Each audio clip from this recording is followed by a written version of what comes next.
हर हर महादेव।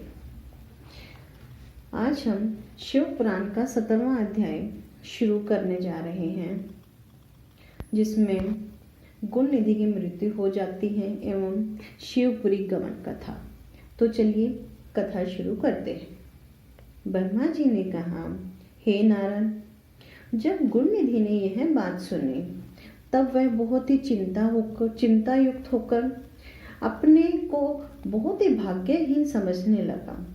वह रो रो कर कहने लगा, हाय रे मेरी सहायक माता, अब मैं क्या करूं, कहाँ जाऊं?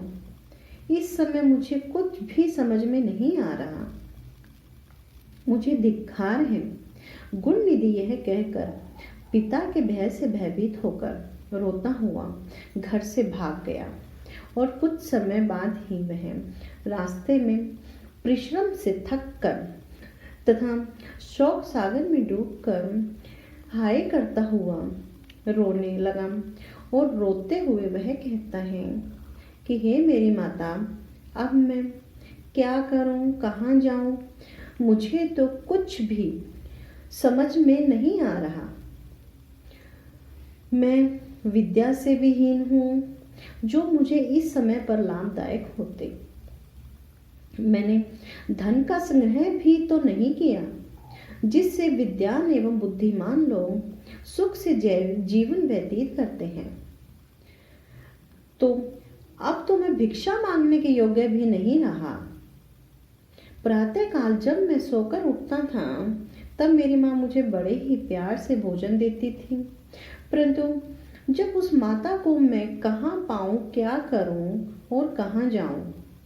गुण निधि इस प्रकार भयभीत होकर रुदन करते हुए अचेत होकर पृथ्वी पर गिर पड़ता है। सूर्यास्त का समय हो गया। कुछ समय पश्चात वहां सचेत होकर पुनः किसी चिंता में डूबा हुआ था। इतने में ही वहां से एक शिव भक्त पुरुष शिवजी की पूजा के लिए उधर से वहां से गुजरा। उसके पास पूजन के लिए अन्य प्रकार की सामग्री थी और शिवजी के लिए भांति भांति के नैवेद्य थे। उसके साथ कुछ अन्य शिव भक्त और भी थे। उस दिन शिवरात्रि थी, जिसमें मनुष्य व्रत करके मुक्ति प्राप्त करता है। वह शिवरात्रि सब व्रतों में ही श्रेष्ठ, अत्यंत सुखदायक और लाभदायक होती है, जो शिवजी को बहुत ही लोकप्रिय है। मूर्ख भी इस व्रत को करके अपने मनोरथ सिद्ध कर चुके हैं। जिस प्रकार शिवजी समस्त देवताओं को सुख प्रदान करते हैं, उसी प्रकार यह व्रत भी मनुष्यों को सुख प्रदान कर संसार के ऋणों तथा बंधनों से मुक्त कर देता है। ऐसे परम शिवरात्रि व्रत को रखे हुए हैं मनुष्य शिवालय में चले गए। जो पुरुष अनेक प्रकार के नैवेद्य एवं व्यंजन अपने साथ लाया था, वह बहुत ही सुगंधित पाकर गुण निधि को बहुत ज्यादा भूख लगती है और वह विचार करने लगा कि रात का समय जब ये लोग शिवजी को अर्पण करेंगे तथा सो जाएंगे, तो मैं उस समय यह सुगंधित भोजन वहां से उठा लूंगा। और गुण निधि अपने मन में यह विचार कर लेता है, उन्हीं लोगों के साथ चल दिया तथा शिवालय के ऊपर जाकर वह वहां ठहर जाता है। शिव भक्त ने सच्चे हृदय से अनेक प्रकार से शिवजी की पूजा की और फिर वह भक्ति में खोकर नाचने लगते हैं। गुण निधि ऊपर से यह सब देखता रहा। वह अपने मन में सोच रहा था कि यदि इनकी दृष्टि शिव हो जाए तो मैं अपना काम करूं। कुछ समय पश्चात वे सब शिवजी भक्त उग गए तथा गुण निधि सबको निद्रावस्था में देखकर शीघ्र ही शिवालय में जाकर धीरे धीरे दबे पांव नैवेद्य के पास जा पहुंचा और अंधेरा होने के कारण प्रकाश करने के निमित्त धीरे से अपना वस्त्र फाड़कर उसने एक जोत बत्ती बनाई और उसको जलाया। उसके प्रकाश में सब व्यंजन वहां से उसने उठा लिया और उन्हें लेकर वह वहां से बहुत ही खुशी खुशी प्रसन्नता पूर्वक जल्दी ही बाहर निकल गया। परंतु कुछ समय चलते ही उसका एक पैर किसी लेटे हुए शिव भक्त के ऊपर लग गया, जिससे वह उसी क्षण उठकर चिल्लाया और कहने लगा कि यह चोर कौन भागा जा रहा है, इसे पकड़ो। नगर के रक्षक उस आवाज को सुनकर आ गए और गुणनिधि को लक्ष्य करा। उन्होंने बाण छोड़ दिया, जिससे आहत होकर वह पृथ्वी पर गिर पड़ा, अर्थात उसे गहरी चोट आई। क्षण भर में वहीं उसकी मृत्यु हो गई। अस्तु तब यमदूत पहुंचकर मुकद्दर आदि भयंकर वस्त्र गुणनिधि को दिखाते हुए उसे पापी जानकर जैसे ही उसे बांधने लगे, परंतु उसी समय शिवजी ने अपने गणों से कहा, गुणनिधि ने अनेक पापों किए हैं, परंतु वह शिवरात्रि का व्रत रखकर न तो वह रात्रि भर सोया है और न उसने हमारा कोई निर्मल्य ही खाया है। नगर के रक्षकों द्वारा उसकी मृत्यु हुई है। इस समय उसको यमदूत बांध रहे हैं। अतः मेरा ये आदेश है कि तुम यमदूतों से गुणनिधि को मुक्त करके मेरे लोक में ले आओ, क्योंकि मैंने उसको अपना लिया है। अब वह नरगामी ना होगा।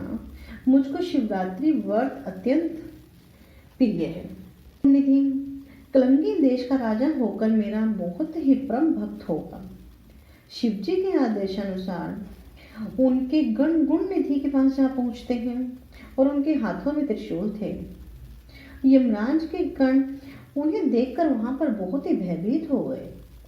तो शिव गणों ने उनसे कहा, तुम कौन हो जो इस निष्पाप व्यक्ति को बांध रहे हो? यमदूत यह कहकर आश्चर्य के साथ कहने लगे कि तुम कौन हो जो यम की अवज्ञा करके ऐसे पापी को छुड़ा रहे हो? भला तुम किसकी शक्ति पर इतने प्रबल हो रहे हो? तब शिवगणों ने यह उत्तर दिया कि हम उन शिवजी के गण हैं जिनका ध्यान ब्रह्मा विष्णु आदि सभी देवता करते हैं। तुम इसको छोड़ दो। यमगणों ने कहा कि तुम्हारी आज्ञा उचित है, परंतु इसके पापों का विचार ना कर तुम इसे छुड़ा क्यों रहे हो? इसने अपने कुल की रीति को त्यागा है तथा वेदों का अपमान किया है। हम इसकी मूर्खता को कहाँ तक कहें? यह सब पापियों का सिर मौन है। सबसे बड़ा पाप तो इसने यह कर दिया है यह कि शिव निर्मल चोरी करके यह यहाँ से भाग रहा था और भागा हुआ और खाने लगा।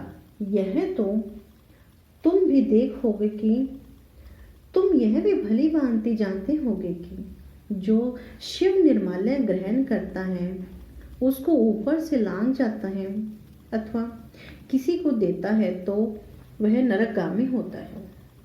शिवजी पर चढ़ी वस्तु खाने की अपेक्षा विष पीना कहीं अच्छा होता है, परंतु ये संसार में तो धर्म रखना ही सबसे बहुत कठिन हो गया है। शिवगणों ने यमगणों के मुख से यह शब्द सुनकर उत्तर दिया, हे यमदूतों, यह ब्राह्मण पुत्र निष्पाप हो चुका है। इसने सबसे बड़ा धर्म तो यह किया है कि इसने शिव मंदिर में जाकर अपना वस्त्र फाड़ा और उससे दिया जलाकर इसने प्रकाश किया। और दूसरा बड़ा धर्म यह किया है कि शिवरात्रि को रात्रि दिन व्रत कर रात्रि भर जागरण किया, शिवजी का पूजन किया और देखता रहा, उनके नाम श्रवण करता रहा। यद्यपि यह धर्म इससे अचानक ही हुआ है, परंतु इसको पुनः लाभ हुआ है। अब यह भविष्य में कलंगी देश का राजा होकर शिवजी का पूजन करेगा। यह कहकर शिवजी गण गुणनिधि को मुक्त कर वहां से अदृश्य हो गए। तो यह कथा यहीं पर समाप्त होती है। ओम नमः शिवाय। हर हर महादेव।